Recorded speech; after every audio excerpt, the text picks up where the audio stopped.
Good morning কেউনঝড় থেকে আপনাদেরকে। কেউনঝড়ের second দিনের ট্রিপ শুরু হয়ে গেছে। তো যেই যেই জায়গাগুলো বাকি ছিল বলেছিলাম আপনাদেরকে দেখাবো। তো আমরা শুরু করছি কপিলেশ্বর টেম্পল থেকে, এরপরে যাব বিভিন্ন জায়গায় যাব। আজকেও একটা ওয়াটারফল আছে আপনাদের জন্য, তো উপভোগ করবেন। আজকে মা তারিণী মন্দিরেও যাব, ভীমকুণ্ডেও যাব, সীতাবিঞ্জেও যাব। তো সঙ্গে থাকবেন, দেখতে পারবেন। আজকে অনেক সকালবেলা ঘুম থেকে উঠে গেছি 5টার সময়, ভাবছি কখন বেরোবো। তো যেহেতু অটোকে বলে দেওয়া ছিল সকাল 7:30টায় আসতে, তো উনি সকাল 7:30টাতেই এসছেন। তো যাই হোক, আপনাদেরকে আবার কেউনঝড় থেকে গুড মর্নিং জানাচ্ছি। আশা করি আপনারা খুব ভালো আছেন আর আমার ব্লগটা এনজয় করুন, আর লাইক অবশ্যই করে দেবেন। চলুন, আমি অলরেডি কপিলেশ্বর টেম্পলে পৌঁছে গেছি, একটু জায়গাটা আপনাদেরকে ঘুরিয়ে দেখিয়ে দিই। তো এই যে এই গেটটা দিয়ে আমি ঢুকলাম, সকালবেলা ফাঁকা, এখন এক্স্যাক্টলি ঘড়িতে 7:30 বাজে। সন্ধ্যাবেলা এলে শুনেছি জায়গাটাকে নাকি আরো অনেক সুন্দর লাগে। এই যে সামনে দেখতে পাচ্ছেন মূর্তিটা রয়েছে। তো চলুন একটু এগোনো যাক। সন্ধ্যাবেলা এলে এই জন্যই ভালো লাগে, কারণ আপনি এক্স্যাক্টলি দেখতে পাবেন, মানে লাইটটা তখন পড়ে মুখে, তো আপনি আরো মানে সুন্দর করে তা উপলব্ধি করতে পারবেন। তো যাই হোক, আমাকে তো 7-8টা জায়গা যে কমপ্লিট করতে হবে, তো তার জন্য মোটামুটি 3-4টে বেজেই যাবে। তো তাই জন্য সকাল সকাল বেরিয়ে গেছি। এই দেখুন, আর একটু এগিয়ে যাই।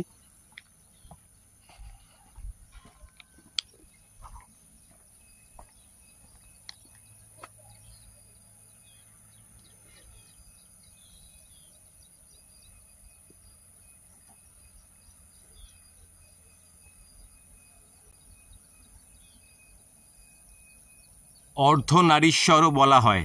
আর একটু আশেপাশটা ঘুরে দেখাই আপনাদেরকে। এখানে বাচ্চারা এলেও এখানে খেলাধুলা করতে পারবে। দেখতেই পাচ্ছেন পার্ক রয়েছে।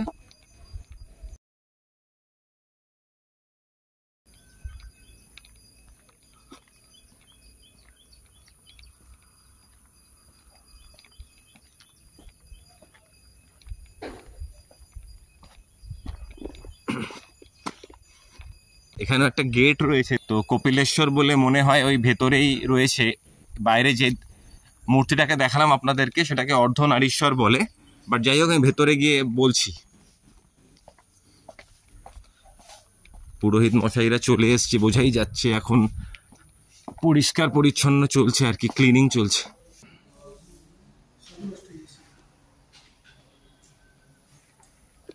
ভেতরে ঢুকে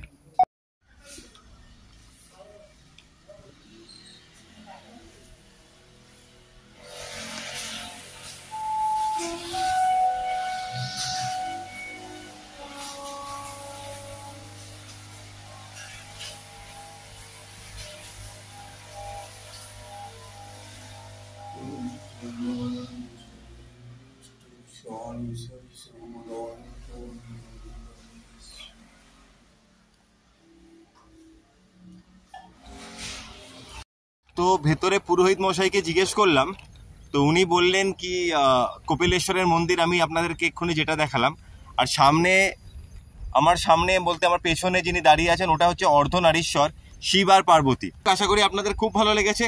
চলুন আবার নেক্সট সাইট সিন স্পটে গিয়ে আমি আবার আপনাদের জন্য ভিডিওটা অন করছি।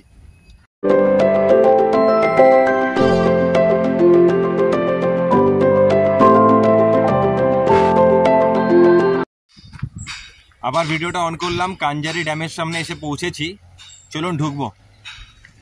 এই হচ্ছে গেট, এখান দিয়ে চলুন ঢোকা যাক। তো আমার বরাবরই এরকম অরণ্য, এরকম সুন্দর সাজানো অরণ্য, অগোছালো চারিদিকে একটা মানে সুন্দর গন্ধ বেরোচ্ছে গাছপালার। হালকা হালকা কালকে রাতের দিকে বৃষ্টি হয়েছে, আর এখন ঘড়িতে বাজে হচ্ছে 8:10। তো পারফেক্ট টাইম একদম। তো চলুন সামনে গিয়ে আপনাদেরকে দেখাচ্ছি, আর অবশ্যই বলবেন কিরকম লাগছে আপনাদের। তো সামনে আকাশটা একবার দেখুন। তো ট্যুরিস্ট বেশি নেই, তার একটা কারণ অনেকে বর্ষাকাল দেখে আসতে চায় না, বাট আমার তো বর্ষাকালই ভালো লাগে এইসব জায়গায় দেখার জন্য। চলুন এগোনো যাক।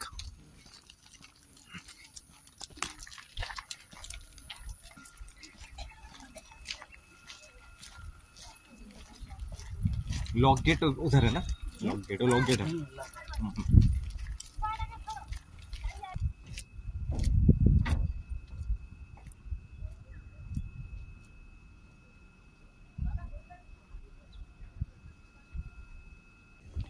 কেমন লাগছে বলবেন, প্রচন্ড রোদ, চোখে তাকাতে পারছি না।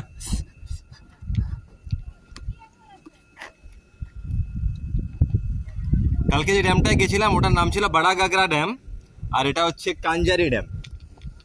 প্রাকৃতিক সৌন্দর্যটা একবার দেখুন, একদিকে অরণ্য, এদিকে জল, দূরে পাহাড়, পুরো সবুজের মাঝখানে এই বাঁধটা রয়েছে, দেখতেই পাচ্ছেন।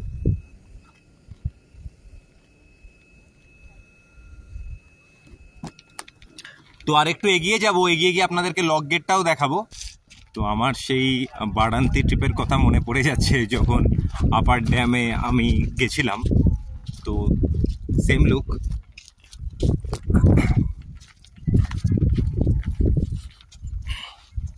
একদম সেম, যখন বারান্তি ট্রিপে আমি আপার ড্যামে উঠেছিলাম ঠিক একই রকমের লুক, একদিকে পাহাড়, বারান্তি লেক ছিল। আশা করি আপনারা রিলেট করতে পারছেন।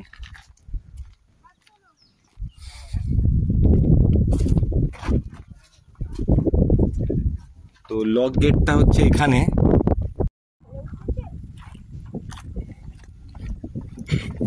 চলুন এই সিঁড়িটা দিয়ে নেমে যাই, বললো এখানে আমি লক গেটটা দেখতে পারবো। এই হচ্ছে লক গেট, যে গেটটা খুলে যে জল যে পাস করা হয়, বুঝতেই পারছেন। তো আর এগোলাম না নিচে, তো পুরো সিন সিনারিটা দেখুন হচ্ছে এরকম। তো কাঞ্জারি ড্যাম এটা অবশ্যই ভিজিট করবেন, একদিকে সবুজে ভরা আর একদিকে অবশ্যই কাঞ্জারি ড্যামের দৃশ্য। সেম বারান্তি ট্রিপে আপার ড্যাম আমি যখন ট্রিপ করেছিলাম, একদম সেই দিনটার কথা মনে পড়ে যাচ্ছে। তো একদম সেম টু সেম।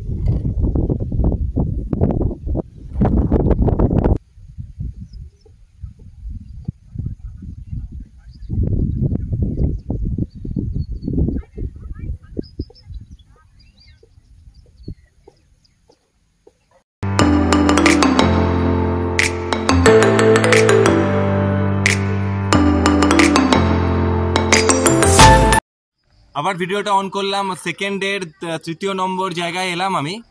জায়গাটার নাম হচ্ছে সীতাবিঞ্জি, আর এর একটা ইতিহাস আছে। পেছনে আপনি দেখতে পাচ্ছেন, আমি ওপরে উঠবো। এর একটা ইতিহাস আছে, কেউ কেউ বলে এটা রামায়ণের সাথে যুক্ত। আমাদের লঙ্কার রাজা রাবণের ছায়া নাকি এই পেন্টিংয়ের এই ওয়ালের মধ্যে আঁকা রয়েছে, যেটাকে বলা হয় ইংরেজিতে ফ্রেস্কো পেন্টিং বা ওয়াল পেন্টিং। এছাড়া এটা রামায়ণের সাথেও যুক্ত আছে, যেটা এখানে নাকি রামের পুত্র লব অ্যান্ড কুশের এখানে নাকি জন্মগ্রহণ হয়েছিল। তো চলুন ওপরে গিয়ে দেখা যাক, আর আরো আপনাদেরকে আগে আগে যেমন যেমন ইতিহাস জানতে পারছি আপনাদেরকে বলছি। এই সিঁড়ি, পাথরগুলো দেখুন,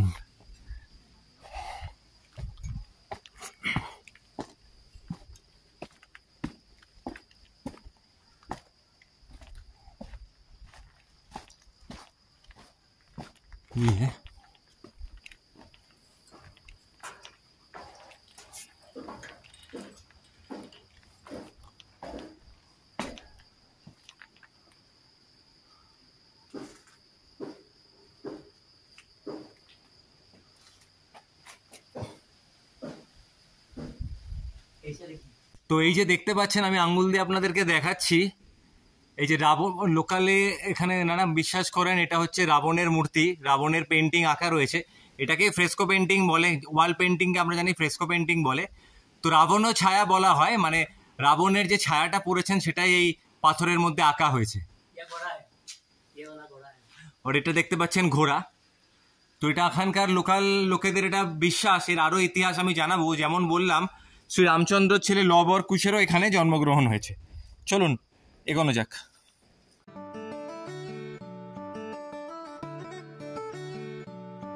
তো ভেতরেই আর একটু এগিয়ে এলাম ওইটা দেখে, এটা সীতাপিঞ্জি এরিয়ার ভেতরেই।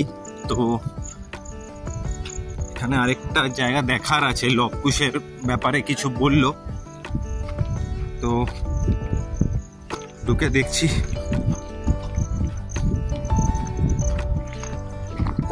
আর জাস্ট সৌন্দর্যটা দেখুন।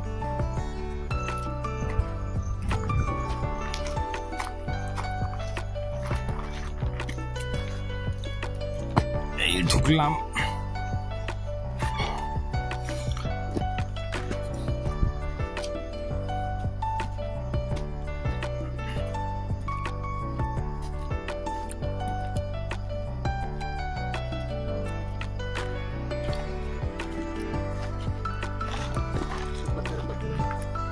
এখানে কিছু লেখা রয়েছে দেখতে পাচ্ছেন, এগুলো কি ফ্রেস্কো পেন্টিং বলে আর কি, পাথরে যে লেখা রয়েছে।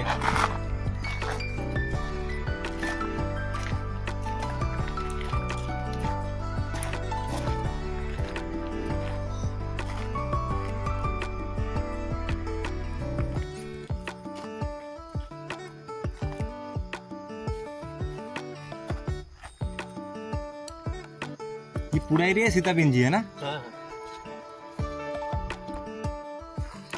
তো এই লেখাগুলো আপনারা দেখতে পাচ্ছেন, এখানে বলা হচ্ছে যে লবকুশ, তো প্রাথমিক শিক্ষা যেটা বলছে তো এখানেই বসেই করা হয়েছে। তো দেখুন এখানে লেখাগুলো আপনি বুঝতে পারবেন, এগুলোকে ফ্রেস্কো পেন্টিং এর দ্বারা ফুটে উঠেছে। এগুলো দেখুন,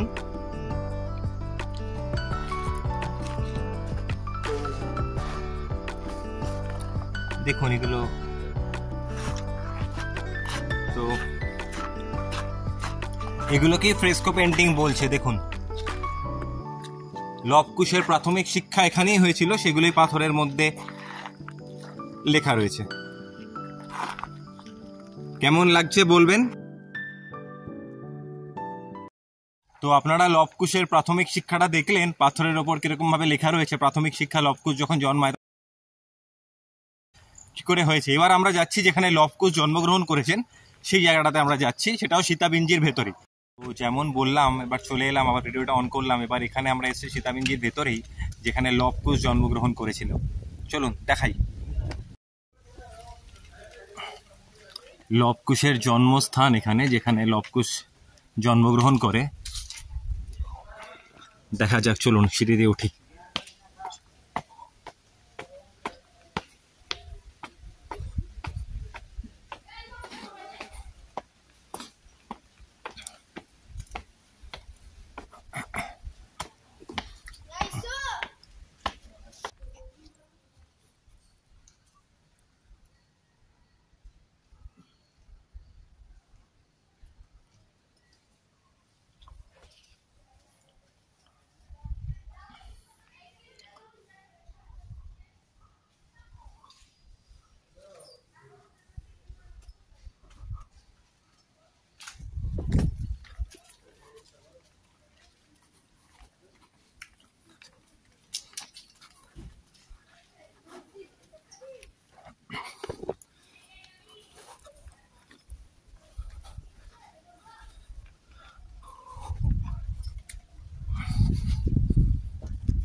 लवकुश का जन्म इधर ही हुआ?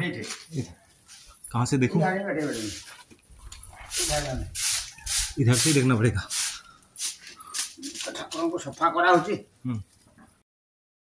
তো লবকুশের জন্মস্থান এই পাথরের নিচে দেখুন পুজো করা হচ্ছে।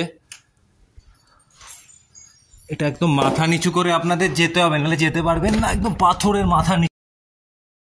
আমার যাই, এই দেখতে পাচ্ছেন আশা করি। এই দেখুন এর নিচে এরকম খাড়াই রাস্তা, আমি ঠিক পাথরের নিচে।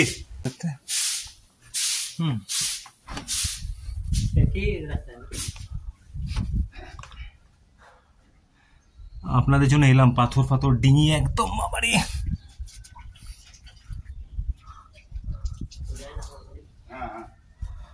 এই যে পাথর, পাথরের নিচে আমি এটুকু, আর এই হচ্ছে খাড়াই রাস্তা নিচে।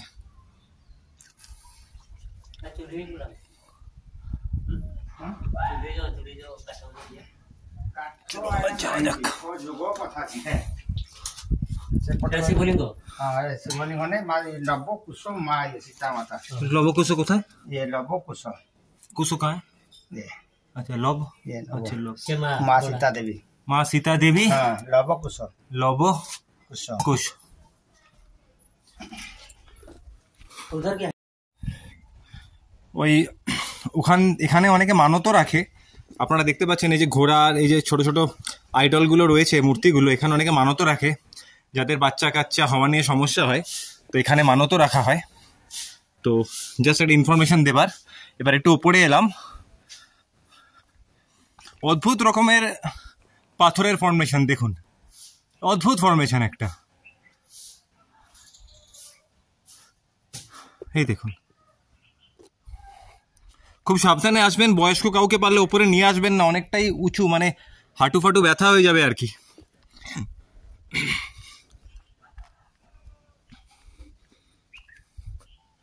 দেখতেই পাচ্ছেন এটা নিচে পুরো খাড়াই, আর এই পাথর রয়েছে।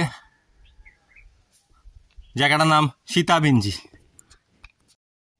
তো কেমন লাগলো বলবেন। হ্যাঁ অবশ্যই, আমি যেটা বললাম সীতাবিঞ্জির মেইন ইতিহাসটা হচ্ছে এটা রামায়ণের সাথে যুক্ত রয়েছে। লবকুশের এখানে জন্মগ্রহণ করা হয়।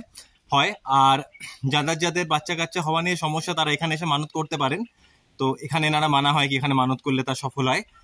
আর প্রথমে যে ভিডিওটা আমি অন করে দেখালাম আপনাদেরকে সেটা ছিল হচ্ছে রাবণ, লঙ্কার রাজা রাবণের যে ছায়া, রাবণের ছায়া তাই জন্য বলা হচ্ছে, ওটার পেন্টিংটা অলরেডি আপনার ওখানে পাথরের ওপর লিপ্ত করা রয়েছে, যেটাকে বলা হয় ফ্রেস্কো পেন্টিং। মানে ওয়াল পেন্টিং বা পাথরের উপর যে কোনো পেন্টিং যদি আঁকা হয় সেটাকে ফ্রেস্কো পেন্টিং বলা হয়।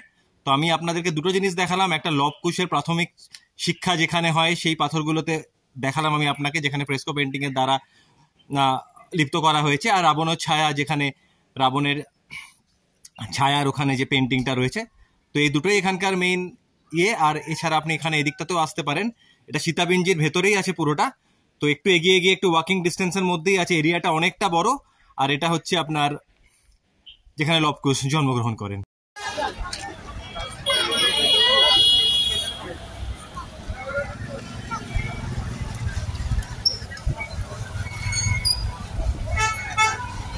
তারিণী মায়ের মন্দিরে এলাম, জানি না ভেতরে ভিডিও অ্যালাউ করবে কিনা।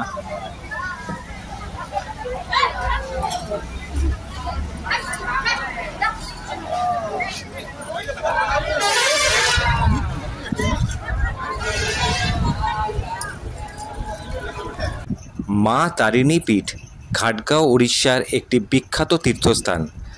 ঘাটগাঁও এর বনভূমি দেবীর প্রাচীনত্ব ও পবিত্রতা প্রমাণ করে।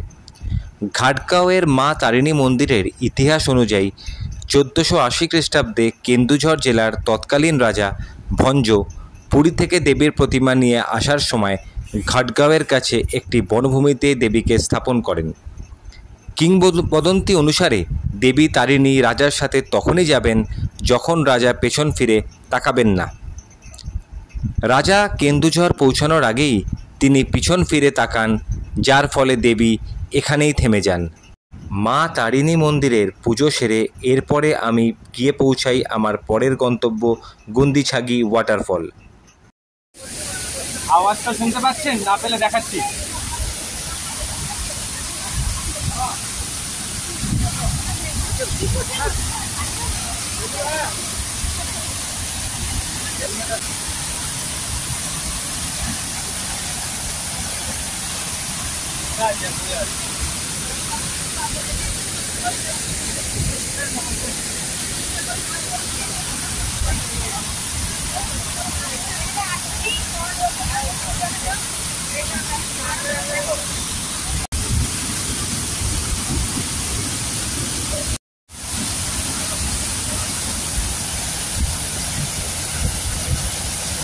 তো এবারে ঝর্ণার মাথায় অ্যাকচুয়ালি এতক্ষণ ওই নিচটাতে ছিলাম, বুঝতেই পারছেন। এবার ওপরটাতে এলাম, মানে যেখান দিয়ে জলটা আর কি পড়ছে, পেছনে দেখে বুঝতেই পারছেন এই যে জলটা পড়ছে এটা গিয়ে নিচে যাচ্ছে।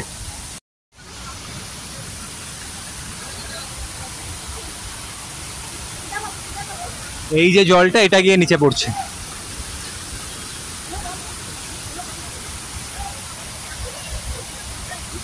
তো এবার এই মাথাতেই এলাম আর কি।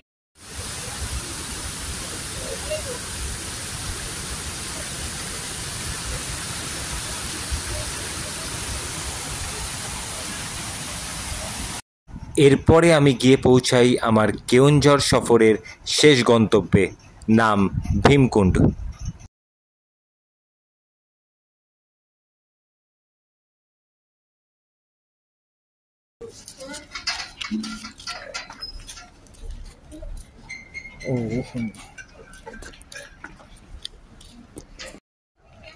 তো এটা আজকের দিনের শেষ স্পট, নাম ভীমকুণ্ড। এর একটা ইতিহাস আছে। বনবাসের সময় পঞ্চপাণ্ডবের মধ্যে একজন পাণ্ডব ভীম তার গদা দিয়ে মাটিতে আঘাত করে দ্রৌপদীর তৃষ্ণা মেটানোর জন্য। তো তারপর থেকেই এই জায়গাটা একটা ট্যুরিস্ট স্পট হয়ে গেছে, নাম ভীমকুণ্ড। এন্ট্রি ফি 10 টাকা করে পার হেড। আর আপনি কেওনঝড়ের কোর্ট এরিয়া থেকে যদি আসেন এখানে ডাইরেক্ট তাহলে 56 কিলোমিটার। আর আমরা যে লাস্টে গুন্ডিছাগি ওয়াটারফল দেখে এলাম ওখান থেকে যদি এখানে আসেন তাহলে 45.7 কিলোমিটার। আসুন ভেতরে ঢোকা যাক। এই হচ্ছে ভীমকুণ্ড।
তো গুড ইভিনিং বন্ধুরা।